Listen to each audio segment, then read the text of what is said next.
कजे यूसी बाकी जे बाशऊर अवाम के पुरजोश अपील थी कजे त चीफ सरदार ज़हीर खान हाजाणे के पंहिंजो कीमती वोट ॾेई कामयाब कंदा।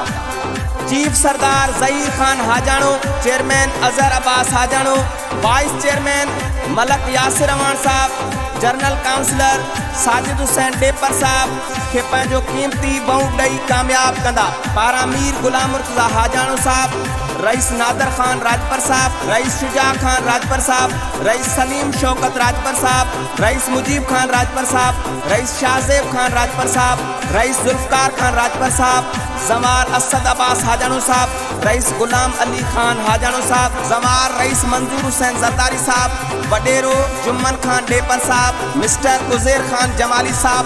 ही खूबसूरत आवाज़ है फरमान अली जमाली जो ऐं खूबसूरत शायरी यूनिस जमाली जी ऐं ही गीत है यूसी बाकी खान जे बाशऊर अवाम जे लाए।